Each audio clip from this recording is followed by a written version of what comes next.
సుధర నమస్తే. సుధర ఒక జీవిత సత్యం చెప్తా వినండి.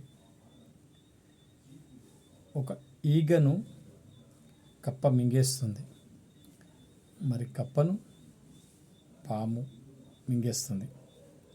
అదేవిధంగా నువ్వు ఒకరిని మోసం చేసినావు అనుకో,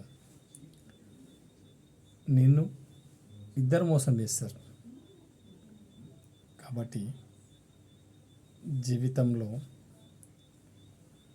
కష్టపడి పైకి రా, స్వయం కృషితో పైకి రా.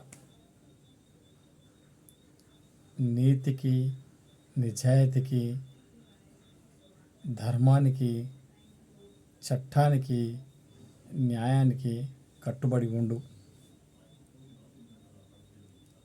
అంతేకాని వాణ్ణి మోసం చేయాలా, వీని మోసం చేయాలని ఆలోచించడం మానుకో.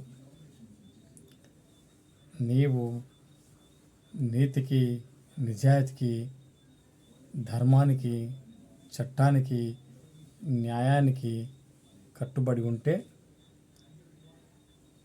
ఆ భగవంతుని ఆశీర్వాదము ఎప్పుడు నీతోనే ఉంటుంది. Thank you very much.